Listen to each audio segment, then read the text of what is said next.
Magandang gabi mga kapuso. Ako po ang inyong Kuya Kim na magbibigay sa inyo ng trivia sa likod ng mga trending na balita. Habang nagsasagawa kamakailan ng monitoring ang mga kawani ng DNR Region 7 sa Alcoy, Cebu, isang natatanging ibon sa kanilang isla ang kanilang nakaengkwentro. At nalitratuhan pa, anong ibong kanilang naka-eye to eye?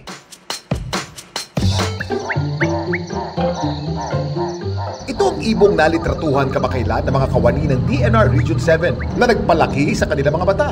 Ang ibong kasing kanilang naka-eye to eye ay isa sa mga ibong tanging sa kanilang isla lamang makikita.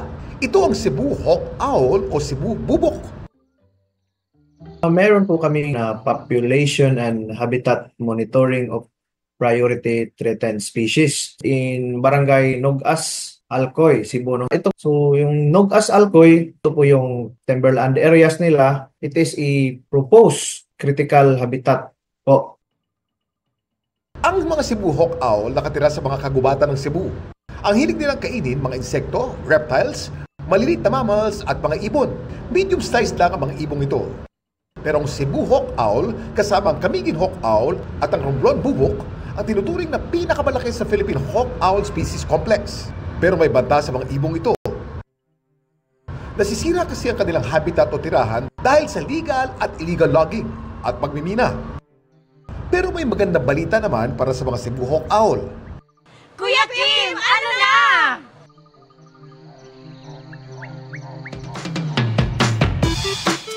Dahil sa pagkasira ng kanilang tahanan, ang mga Cebu Hawk Owl kinlasify noon ng IUCN o International Union for Conservation of Nature bilang endangered o nanganganib ng maubos. Pero kamakailan lang, mula endangered sila vulnerable na. Ibig sabihin, nanganganib na ring maubos, hindi na kasing delikado ng pagiging endangered. Ang kanilang bilang, maaaring umabot daw ng 900. Gayunman, huwag pa rin tayo kumampante. Ingatan natin sila at hindi pa rin sila ligtas sa mga banta ng habitat loss. Samantala, para malaman ang trivia sa likod ng viral na balita, i-post o i-comment lang, #Kuya Kim. Ano na? Laging tandaan, importante ang may alam. Ako po si Kuya Kim at sagot ko kayo 24 oras.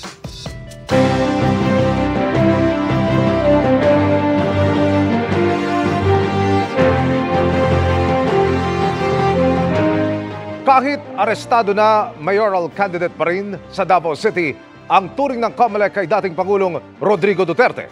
Ang paliwanag ng komisyon sa pagtutok ni Dano Tingkungko. Ngayong arestado na si dating Pangulong Rodrigo Duterte at patungo na sa The Hague para humarap sa International Criminal Court, ano ang mangyayari sa kanyang kandidatura sa pagkaalkalde ng Davao? Ayon kay COMELEC Chairman George Garcia, sa ngayon, itinuturing pa rin siyang kandidato. Bilang kaalaman lang sa mga kababayan natin kasi para hindi po sila nalilito, ang pagka-aresto ng isang tao sa isang binibintang na krimen, kaya dito sa ating bansa, ay hindi po senyales upang tanggalin ang pangalan ng kandidato o upang i-disqualify siya. Sa ilalim ng batas, itinuturing lang na diskwalipikado ang isang kandidato kung meron ng final judgment sa conviction sa kinakaharap na kasong kriminal. Siya ay kandidato, mananatiling kandidato at ang pangalan ay maiboboto at ang pangalan ay nasa mga balota. Sakaling makonvict si Duterte sa ICC, kikilalanin ba ito ng Pilipinas? Sa ating palagay ay wala pa tayong na-encounter na ganyan sa ating jurisprudence. Siguro masyadong napakalayo talagang pag-usapan sapagkat napaka-speculative yan. Sapat na lang muna na at this point ay malaman ng lahat na hindi kikilos ang COMELEC. Wala kaming motu proprio power sa mga ganyang bagay. Hindi malinaw kung kailan matatapos ang paglilitis sa kaso ni Duterte sa ICC. Ang sabi lang ng COMELEC, sakaling may mananalong kandidatong hindi magampanan ng kanyang tungkulin, kung hindi niya mapangatawanan, whichever candidate, there are certain matters that you have to comply with before you qualify for the position. For example, kailangan mo magsumpa. So, kunyari, nagawa niya yung lahat even though he is not here. As far as the law right now stands, if there is a vice, then the vice would be performing the responsibilities. Kung wala yun. Para sa GMA Integrated News, Dano Tingkungko, nakatutok 24 oras. Dream come true para sa ilang kapuso stars ang bumida sa isang pelikula na magsho-showcase ng kanilang talent in singing. Hindi lang malapit sa kanilang personal life, nag-aral din sila ng bagong skill para rito. Karangalan din po sa akin na mapabilang sa pelikulang ito. Makichika kay Aubrey Carampel.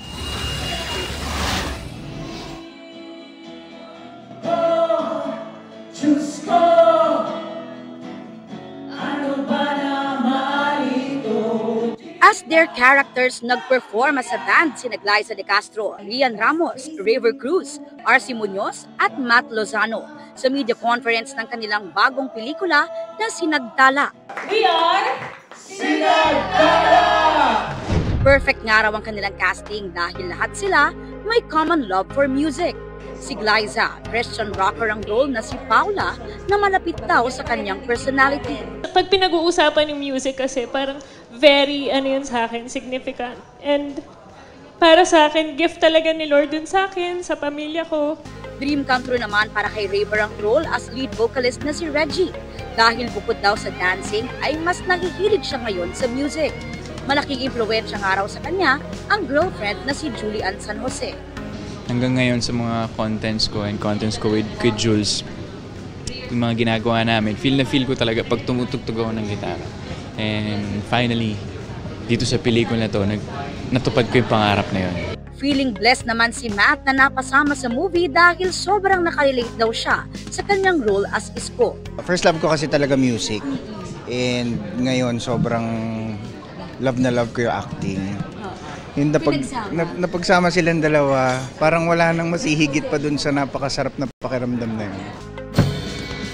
Si Ria na gumaganap bilang drummer ng banda, nag-aral pa raw tumugtog ng drums. In a sense na yung para bang finding yourself again, yung nahanap mo ulit yung center mo dun sa passion at pagmamahal mo dun sa ginagawa mo, just realizing how lucky you are to just get to do your craft.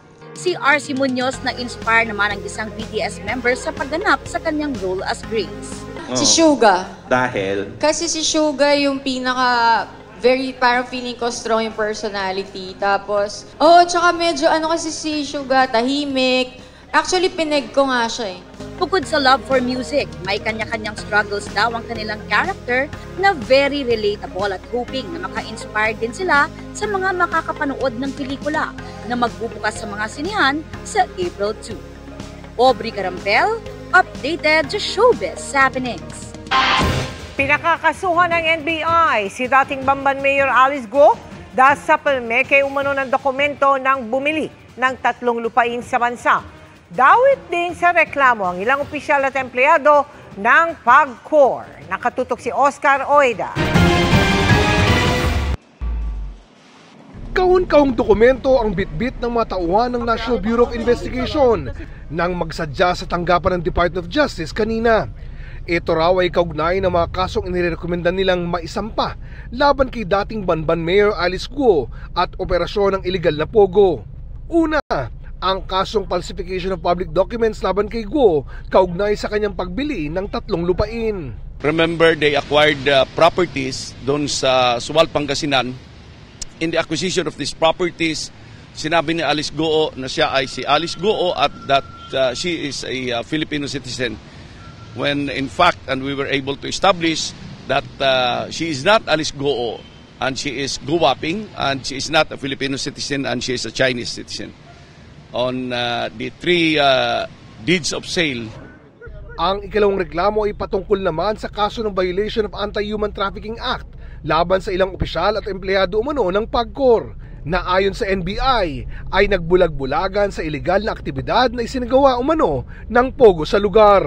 Napag-alaman ng NBI ng aming task group Alice Guo that the PAGCOR employees allowed, as a matter of fact, sila ang dapat mag-monitor ng day-to-day operations ng pogo at that time, but they allowed the operations of scamming activities at the back end of the pogo operations. Pinahintulutan nila and at some points in-encourage nila yung scamming operations. Malaki ang paniwala ng NBI na kinabang umano ang mga ito sa illegal na operasyon. Nag-benefit sila financially dahil sumisweldo sila doon eh. May allowances sila. And they should have monitored it sila yung naka-in charge doon sa day-to-day operations, but they allowed the operation of scamming activities. Nakipag-coordinate na raw ang NBI sa Civil Service Commission para sa mga kasong administratibo laban sa mga nasabing tauhan ng PAGCOR. Samantala, patuloy namin kinukuha ang panig ng kampo ni Guo. Para sa GMA Integrated News, Oscar Oida, nakatutok, 24 oras. Nagkakanda na si Senador Bato de la Rosa na magpapaaresto anya kung isyuhan din siya ng arrest warrant ng International Criminal Court. Masama umano ang loob niya kay Pangulong Bongbong Marcos dahil sa napako umanong pangako. Nakatutok si Darlene Kai.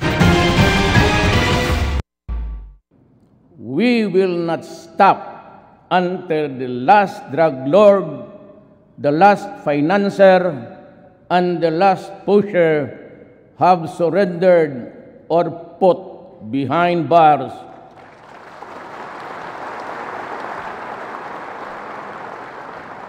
Or below the ground. Nang ilunsad ng nooy Pangulong Rodrigo Duterte ang kanyang gera kontra droga, ang pangunahing tagapagpatupad nito, ang kanyang unang PNP chief at ngayon senador na si Ronald Bato de la Rosa. Kaya nang mag-imbestiga na ang International Criminal Court sa War on Drugs kung saan libo-libo ang namatay, dawit din si de la Rosa. Ngayong pinaaresto na ng ICC si dating Pangulong Duterte, si de la Rosa naghahanda na. Pagpaparesto ako pag may arrest warrant na, paano ko entertain nila doon kung wala ko sarado pa rin hindi ko mapasukin doon? Kung meron, din ready ako.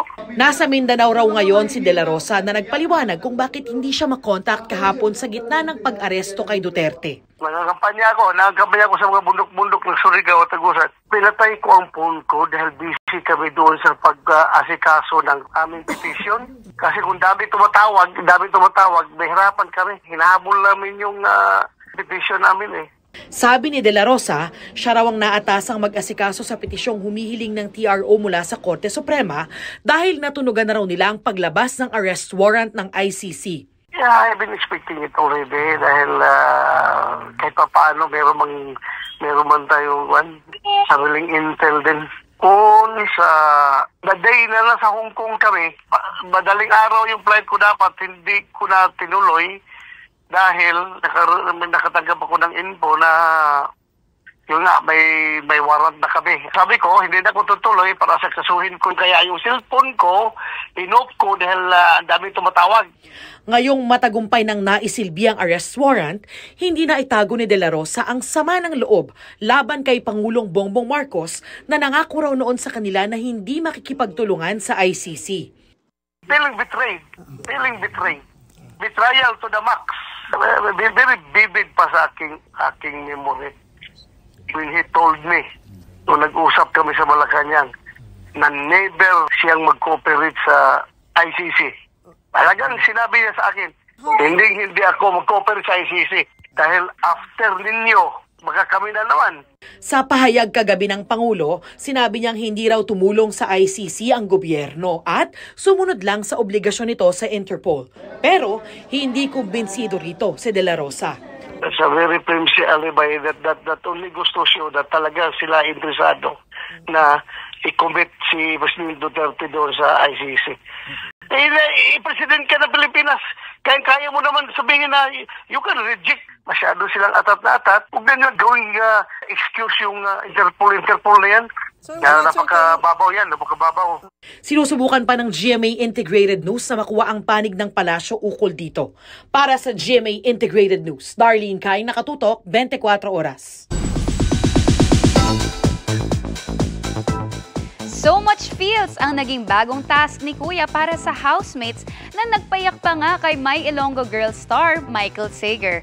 Bukod dyan, tinutukan din ang naging plot twist sa confession room sa bahay ni Kuya. Makichika kay Nelson Canlas.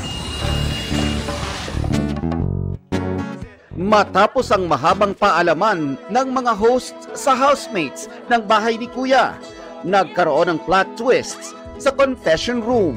Dahil hindi kayo nagtagumpay sa task ninyo, may mananatili dito sa bahay ko. Ang pangalan ng host na yon ay nasa loob ng maleta.